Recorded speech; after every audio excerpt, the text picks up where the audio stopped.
3.5. Okay. Yeah. So how's he looking? How's Jake looking? He's looking good. He has, good speed, good power, and I really put him to the test.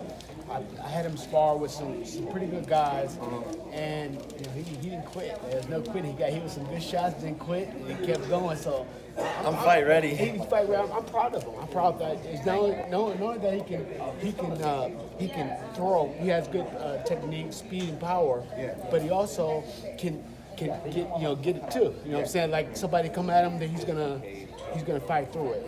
And I'm really happy with the way that he's progressed. How did this happen? We've been friends. Yeah, we've been friends for a while. So Okay. we met when I was 18 because his kids were fans. He's like, yo, I'm gonna bring them by the house, and so we've just stayed in touch ever since. And when I started doing the boxing stuff, he's like, yo, like let me help you out. I'll show you a few tricks. So Loki, this is fam.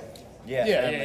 Really? Yeah. So we just working on That's dope, How bro. hard is the Big Bear at high altitude? Oh my God! Like people don't understand until you actually do it, but it's twice as hard. So if you do 6 rounds in Big Bear, it's like 12 rounds down the hill, but it drains the energy out of you, like to your bones. Like you feel tired in your bones, like to the core of your muscle. But it's been a big help, helping me get more in shape, and just being up there alone, like.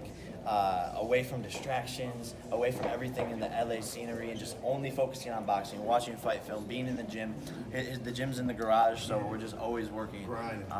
And like I said, we have 3 weeks until Thursday, January 30th in Miami, but I'm ready to fight right now, so it's just exciting. Speaking of that day, that's the same Super Bowl weekend. Super Bowl Are y'all weekend. gonna go to the Super Bowl? You already know. Go Ravens. Already? Go Ravens. Yeah, after party at 11. So it's gonna be a movie. Like I love Miami. I don't think Giblet has ever been there, so we're gonna show him a good time after I knock him out. If he behaves. Okay. If he behaves during this That's press good conference. sportsmanship. Yeah, you already know. Sportsmanship right You there. already know. Beat him up and party up Beat with him up. Get him a lap dance at 11. You already know. Bieber walked out your brother. Is he gonna walk you out? I feel like Bieber won't come until I fight KSI, especially because it's in Miami as well. Okay. But I'm kind of dedicating this fight to America because there's like this UK versus America feud. Got it. So I'm really putting on for America with this. I'm gonna be walking out with some troops from our military. So really. He seemed focused, headspace. Yeah. How he doing since the breakup? Oh, good. I fell out of love with Tana and fell in love with boxing. So I always love her, but I'm Replacing new love. focused. Yeah, I'm focused, and it's better off as friends for us, and we're still very supportive of each other. We have a couple things that we're working on for 2020. She's actually gonna be here today, like helping co-host. So Say what? It's exciting. Yeah, she's me helping host today. Really? You're like full of surprises. You're just dropping all the jewels on me, bro. You already know. Okay, you didn't have a Christmas, you didn't have a New Year's. Was it tough for the first time you can't celebrate because you're in camp? I'm used to that type of dedication and hard work. My birthday's in like 2 weeks as well. 10 days. Right. So I'm gonna be training through my birthday, but there's gonna be plenty of time to celebrate. There's always time to celebrate. There's always big parties, and I'm not too worried about missing out on that type of stuff because it's always there. The nightlife and the fun is something that never goes away. So the dedication is there. I'm ready. I'm focused, but. Christmas and New Year's, we were just punching and training. Literally, I'm just like. Where do you rate his power, Shane? Man, I mean, he has pretty good power. He was down the street with Abel Sanchez Gym sparring with. I don't know his whole name, but I know that Sergey Boachuk. So Boachuk, he was down sparring with him. He was sparring with him, and that's why I was saying that I put him to the test. But Sergey hit him with some really hard shots, and I think that he was gaining the respect of Sergey when he was going to punch at Sergey. So, even though he was a little bit bigger, but Sergey 154. But still, I mean, to be able to get the respect of Sergey, not to really run in, is pretty good. I think also for me that I feel like I have natural power from being a wrestler, but I think what we're focusing on is timing and having that good timing for when the right shot lands is going to drop. What weight are you going to be fighting at? Antonio Brown to the undercard? Antonio Brown versus Logan Paul. I think it'll happen. I think Antonio Brown needs it. It makes sense. It'll be a big fight. They're both athletes. Are they serious? I think they're serious. Think about it. Antonio Brown needs money right now. He doesn't have much going on. His rap video. What? His rap song? Oh no. has a YouTube channel He too. has a whole lot of money. His new rap song that just came out.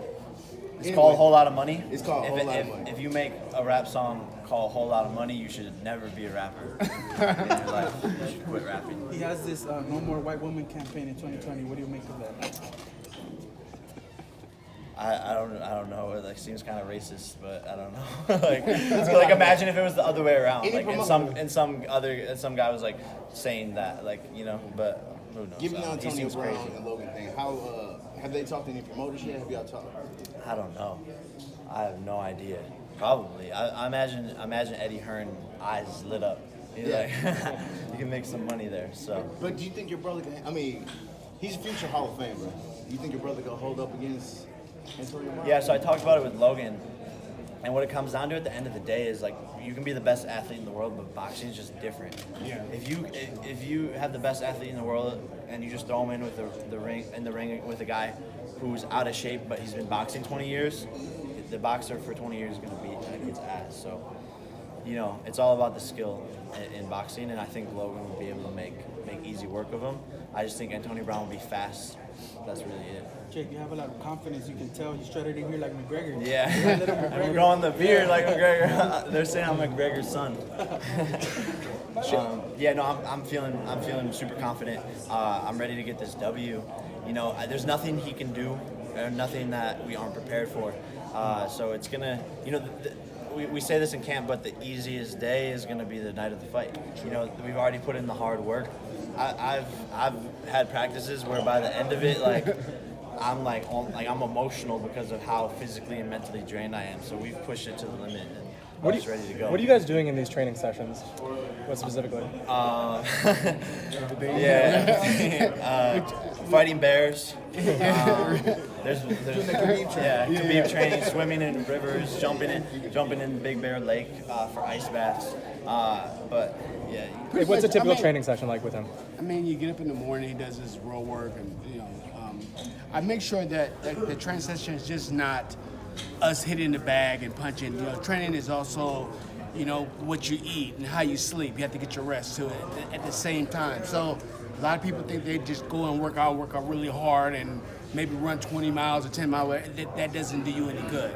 So you have to have a system where you run, have your breakfast, you eat, come back, work out again, you know, maybe rest a little bit more and then come back again sometimes. Now we're breaking it down because we're coming in, we're getting ready to come in to fight, so we don't need to, you know, overwork anymore. This is the first time we're talking to you since the big announcement. You're in the Hall of Fame now. How does it feel? Yeah, man. Let's go. Well deserved. Let's go. It feels great, man. It's a great feeling because, you know, when you're younger, you always dream about being, you know, one of the best and great, and going to the Hall of Fame. I mean, that's a big thing because a lot of people don't go to the Hall of Fame. They don't get a chance to. So for me to be able to make that, that's just the biggest honor. You know, I believe in boxing. Shane, if a Hall of Famer like you could take him serious, what do you say to the critics that are throwing shade at the YouTube fights? It's almost like the future of boxing. I mean, it's not the future of boxing, but it's the future, and it's the entertainment, and it brings a lot of people to boxing. So they can get the younger generation that can get a chance to see it, because they were saying that MMA and UFC was doing that, but to have Jake, you know, step forward and want to you know, compete as a boxer and be serious and go to Big Bear and train through Christmas and be a fighter. That's honor. That's honorable. Jake, you have the better record between you and your brother. Yeah. Who you feel is the better boxer? I'm definitely the better boxer. I'm a better technician. I listen more. And, you know, I don't think he has that, like, killer mentality. People have, like, talked about us fighting, and he's like, I don't know if I could punch you in the face, man. Like, I'd be like, bro, I would punch you in the face right now. So I don't think he has that killer mentality. Yeah. But he's got power and speed, and he's a great athlete. What did you learn from his fight against KSI, personally? Anything can happen, honestly, and not to leave it up to the judges. I'm going to end this kid before it goes to the judges, because the referee can make any decision and it can come back and bite you in the ass. All right, guys, we're gonna pick this up on the other side of the press conference. Yeah. So yeah, Connor's fighting the day after my birthday. Yeah. So what do you feel about the return? You're going Cowboy Cerrone. Yeah, I think Conor's going to win for sure. I think it'll be in the later rounds. I think he'll get the TKO or submission, but He needs to win. he has to. If he doesn't win, his career's over. You know, that's a lot of pressure. But I think under pressure, diamonds are created. I operate well under pressure, and I'm sure he does as well. Like he feeds off of that. So. Where's this tension coming from with Dylan Dennis and all that? Where did all that start? Dylan Dennis is a fanboy. At the end of the day, But where is this all coming from though? How did it all start? Honestly, I think he just started talking shit about the Pauls. Every other tweet, he talks about me or my brother, and that's how he's gotten clout. He's just a shit talker. He can't fight. He has no hands. The only thing he relies on is taking people down and submitting them. I see eventually either Logan or I TKOing Dylan Dennis and just ending that shit talk, because at this point he's just an annoying mosquito that just doesn't go away, and he's just a fan of us and just doesn't shut up. So that's the way I see it. Guys, we'll pick this up on the other side of the press conference.